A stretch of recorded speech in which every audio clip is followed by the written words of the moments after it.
Hello students, এই Moumita ma'am. আশা করি তোমরা সকলেই খুব ভালো আছো। Welcome back to our channel. আজকে আমি তোমাদের সেকেন্ড সেমিস্টার মেজর ইংলিশের পেপার 2 থেকে স্ট্রিম অফ কনসিয়াসনেস নোভেল, দেখো স্ট্রিম অফ কনসিয়াসনেস যে টার্মটা আছে এটা কিন্তু খুব ইম্পর্টেন্ট একটা টার্ম। তো এই টার্মটা বা এই টপিকের ওপর বেস করে যে নোভেলগুলো লেখা হয় সেটা হচ্ছে স্ট্রিম অফ কনসিয়াসনেস নোভেল। তো দেরি না করে শুরু করে দিই আজকের ক্লাসটা। দেখো কি বলেছে, a stream of consciousness novel is a type of writing that shows the continuous flow of a character's thoughts and feeling.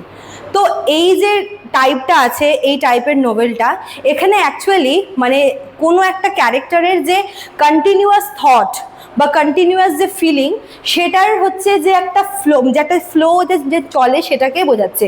মনে করো যে কোনো একটা নোভেল একটা ক্যারেক্টার আছে এবং সেই ক্যারেক্টার তার ভাবনা চিন্তাগুলোকে, তার যে থটসগুলোকে, তার যে ইমোশন বা তার যে ফিলিংসগুলোকে, সেগুলো যে একটা কন্টিনিউ ওয়েতে যে ফ্লো করছে সেটাই হচ্ছে স্ট্রিম অফ কনসিয়াসনেস। ঠিক আছে, it tries to present what is going on inside a person's mind in a natural and direct way.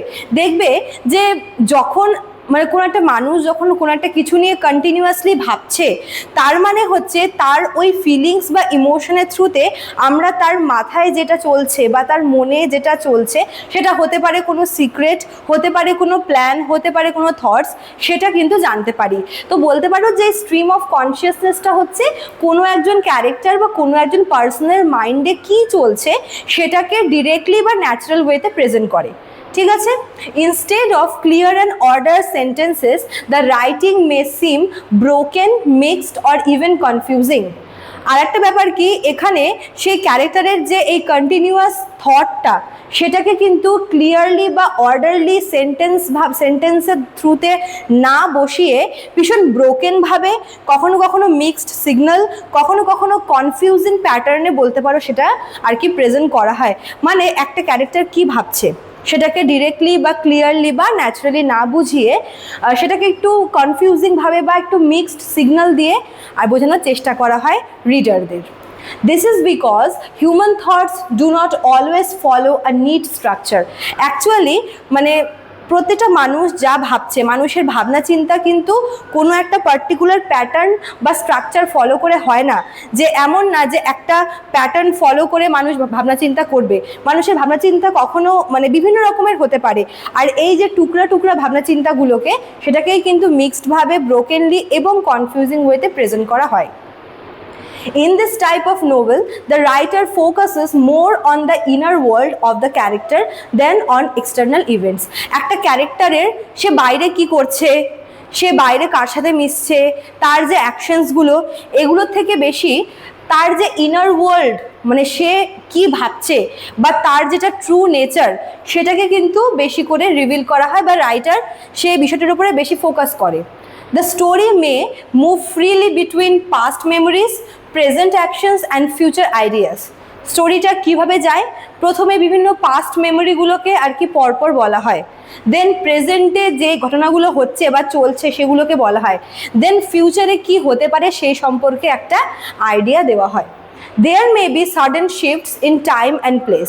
আর একটা ব্যাপার কি, টাইম এবং সিচুয়েশন এবং হচ্ছে প্লেস কিন্তু আমরা একটা সুইচ দেখতে পাবো এখানে সাডেনলি। ঠিক আছে, sometimes punctuation is also limited or unusual to show how thoughts move quickly.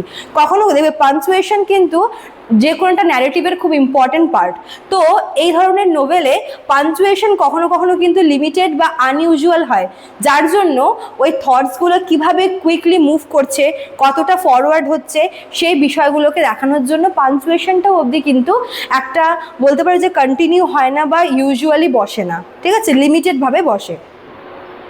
আচ্ছা, দেন দেখো কি বলেছে, famous writers like Virginia Woolf and James Joyce, এরা হচ্ছেন বিখ্যাত নোভেলিস্ট। ঠিক আছে, ভার্জিনিয়া উলফ আর হচ্ছে James Joyce use this technique in their works. এরা হচ্ছে বিখ্যাত নোভেলিস্ট, ফেমাস নোভেলিস্ট। এরা এদের লেখাগুলোতে কিন্তু এই টেকনিকটা ইউজ করেছেন।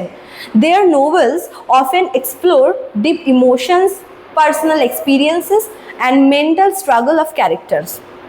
তাদের নোভেলে থাকবে এগুলো, যেখানে কোনো একটা ক্যারেক্টারের যে ডিপ ইমোশনটাকে এক্সপ্লোর করা হচ্ছে, তার যে পার্সোনাল এক্সপিরিয়েন্সগুলোকে রিপ্রেজেন্ট করা হচ্ছে, এছাড়া তার যে মেন্টাল স্ট্রাগল, সে যে স্ট্রাগলটা, তার যে ইনার কনফ্লিক্ট, সেটাকেও কিন্তু প্রেজেন্ট করা হয়। The main aim of a stream of consciousness novel is to make the reader feel as if they are inside the character's mind. Actually, এই যে টেকনিকটা, এটার মেন এম হচ্ছে বা মেন গোল হচ্ছে, যখন কোনো একজন রিডার যখন এই বিষয়টাকে পড়ছে, তখন সে যেন সেই ক্যারেক্টারটির ভেতরে পুরোপুরি ঢুকে যেতে পারে, বা নিজেকে যেন সেখানে ইম্যাজিন করতে পারে, সে ভাবনাগুলোর মধ্যে নিজেকে খুঁজে পায়। এই ব্যাপারটা আর কি রিডারদের মধ্যে আনাই হচ্ছে মেন এম, ঠিক আছে? It helps us understand the character's true feelings, fears and desire. একজন ক্যারেক্টার, কোনো একজন ক্যারেক্টার আছে, চরিত্র আছে, মেন ক্যারেক্টার হতে পারে বা অন্য কোনো ক্যারেক্টার, সে ভেতরে ভেতরে যা ফিল করছে, সেটা হতে পারে তার ভেতরে কোনো একটা ভয় কাজ করতে পারে, বা কোনো একটা ডিজায়ার, বা এমন কোনো একটা সিক্রেট যেটা রিভিল হয়ে যাওয়ার চান্স খুব বেশি। তো তার ইনার ফিলিংসটাকে কিন্তু হচ্ছে রিডারদের বুঝতে হেল্প করে stream of consciousness. However, it can be difficult to read because it doesn't follow a simple or traditional storytelling method. শুরুতেই বলেছিলাম, যেহেতু মানুষের ফিলিংস বা ইমোশনগুলো কোনো একটা পার্টিকুলার স্ট্রাকচার ফলো করে হয় না, কাজেই এটা কিন্তু মানে এই যে স্ট্রিম অফ কনসিয়াসনেস যে আইডিয়া বা টেকনিকটা, এটা ভীষণ ক্লিয়ার ওয়েতে থাকে না, কখনো ব্রোকেন থাকে, কখনো হচ্ছে একটু মিক্স থাকে, কখনো অবধি কিন্তু সেটা ভীষণ হচ্ছে মানে আদার্স যে ট্র্যাডিশনাল মেথড বলো বা নর্মাল যে ইউজুয়াল মেথড বলো, তার থেকে কিন্তু একটু আলাদাভাবে এটাকে প্রেজেন্ট করা হয়। তাই সবাই এটা কিন্তু বুঝতেও পারে না, কখনো কখনো পড়তে বা বুঝতে একটু ডিফিকাল্টও মনে হতে পারে। Overall, this style of writing is important because it brings literature closer to real human thinking. Actually, মানুষের মানে এটা এজন্যই ইম্পর্টেন্ট এই টেকনিকটা, যে এখানে অ্যাকচুয়ালি মানে এটা হতে পারে লিটারেচার, কিন্তু লিটারেচারকে কী হয় মানুষের থিঙ্কিংয়ের সাথে কানেক্ট করতে হেল্প করে এই টেকনিকটা। It shows that thoughts are complex and not always logical, and it gives a deeper view of human psychology. তো হিউম্যান সাইকোলজি কীরকম বা কেমন হয় তার একটা আইডিয়া কিন্তু আমরা জানতে পারি, আর এটা জানতে পারি যে মানুষের ভাবনা চিন্তা কিন্তু কখনো কখনো ভীষণ কমপ্লেক্স হয়, সবসময় যে লজিক্যাল হবে এমন না। কখনো কখনো কি হয়, আমাদের হয়তো ব্রেন চায় একটু লজিক্যাল হতে, কিন্তু আমাদের মাইন্ড চায় ব্যাপারটাকে অন্যরকমভাবে বুঝতে। তো মাইন্ড কখনো কখনো ব্যাপারটাকে খুব হচ্ছে কমপ্লিকেটেড করে তোলে। তো এটাই হচ্ছে ব্যাপার, যে স্ট্রিম অফ কনসিয়াসনেসটা হচ্ছে human psychology, human emotion, human thoughts কতটা ডিফিকাল্ট হতে পারে, কতটা প্যাচালো হতে পারে বা কতটা কমপ্লেক্স হতে পারে, তার একটা কিন্তু আইডিয়া আমরা পাই এখান থেকে। ঠিক আছে, চলো। তো এই ছিল তোমাদের আজকের ক্লাসটা। যারা ভাবছো আমাদের কাছে অ্যাডমিশন নেবে, তারা আমাদের অফিসিয়াল নাম্বারে কল করে নিতে পারো। আমাদের অফিসিয়াল নাম্বার দেখো দেওয়া আছে এখানে। এছাড়াও কিন্তু এখানে কোর্স ফিও দেওয়া রয়েছে মেজরের জন্য এবং মাইনরের জন্য। আর তোমরা চাইলে কিন্তু আমাদের কোর্স আমাদের অ্যাপ থেকেও পারচেস করতে পারো। আমাদের অ্যাপের নাম কর্নারে দেওয়া আছে। চলো, আজকে এতটুকুই থাকলো, দেখা হচ্ছে নেক্সট ক্লাসে। Thank you.